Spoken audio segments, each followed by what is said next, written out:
என்ன வேணும் ஸ்கூலுக்கு எல்லாமே இங்கிருக்கு. Super Saravana stores, Chennai, Madurai, Kovai.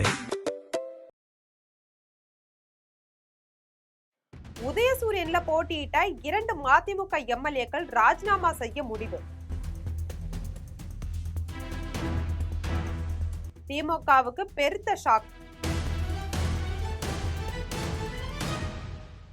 திமுகவுடைய உதயசூரியன் சின்னத்துல போட்டியிட்டு வென்ற 2 மதிமுக எம்எல்ஏக்கள் ராஜினாமா செய்ய முடிவு எடுத்திருக்கிறதா தகவல் பெரும் அதிர்ச்சியை ஏற்படுத்தியிருக்கு.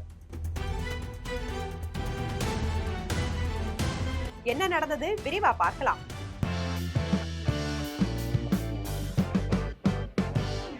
கடந்த சட்டசபை தேர்தலில் திமுக கூட்டணியில போட்டியிட்ட மதிமுகவுக்கு 4 இடங்கள் ஒதுக்கீடு செய்யப்பட்டுச்சு. அதுல 3ல உதயசூரியன் சின்னத்திலையும் 1 தொகுதியில மட்டும் மதிமுகவுடைய தனி சின்னத்திலையும் போட்டியிட்டாங்க. இந்த நிலையில சீர்காழியில செந்தில் செல்வன், கடையநல்லூர் TM ராஜேந்திரன், மொடக்குறிச்சியில செந்தில்நாதனும், மதுரை தெற்குல பூமிநாதனும் போட்டியிட்டாங்க. இதுல சீர்காழி, கடையநல்லூர்ல மற்றும் உதயசூரியன் போட்டியிட்ட மதிமுகவினர் வெற்றியும் பெற்றாங்க. இந்த நிலையில இவங்க 2 பேருமே தற்போது ராஜினாமா செய்ய இருக்கிறதா தகவல் வெளியாகி இருக்கு. இது மட்டும் இல்லாம மதிமுகவுடைய எதிர்காலத்தை கருத்துல கொண்டு திமுக கூட்டணியில இருந்து வெளியேறணும் அப்படின்ட்டு மதிமுகவுடைய பொதுச் செயலாளர் வைகோவுக்கு கட்சி நிர்வாகிகள் அழுத்தம் கொடுக்கதாகவும் சொல்லப்படுது.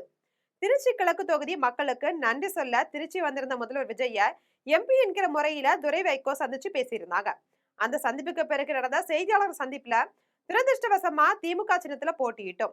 தொகுதிகள் ஒதுக்கப்பட்ட விகிதம், அதிலும் அவர்கள் கட்சி சின்னத்தில்தான் போட்டியிட வேண்டும் என்ற நிர்பந்தம், ஒரு தொகுதியில் நாங்கள் விரும்புகிற சின்னத்தில் போட்டியிட்டுக் கொள்ளலாம் என்று தெரிவித்து அதற்கான ஏற்பாடுகள் எல்லாம் செய்யப்பட்ட நிலையில் 24 மணி நேரத்துக்குள், அது கடைசி நேரத்திலும் அங்கும் நாங்கள் தனி சின்னத்தில் போட்டியிடக்கூடாது, உதயசூரியனில் தான் போட்டியிட வேண்டும் என்ற நிர்பந்தத்தால் அதையும் நாங்கள் ஏற்றுக்கொள்ள வேண்டியதாயிற்று.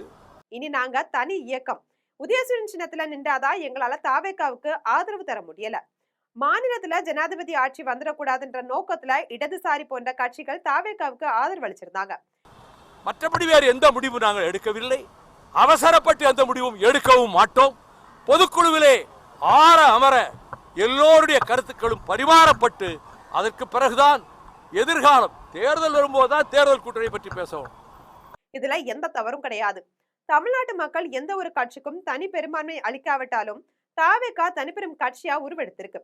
இத மக்களின் தீர்ப்பே மகேசன் தீர்ப்பு என்பதற்கு இணங்க நாம மதிக்கணும். இந்த அரசு சிறப்பாக செயல்படும் அப்படின்ற நம்பிக்கையோட அதற்கு ஓராண்டு வரை அவகாசம் அளிக்கணும் அப்படின்னு கேட்டிருக்காரு.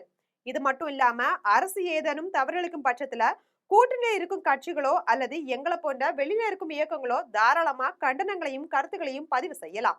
இது போன்ற அரசியல் செய்திகளை உடனுக்குடன் தெரிந்து கொள்ள ஜெம் தொலைக்காட்சியுடன் எப்போதும் இணைப்பில் இருங்கள்.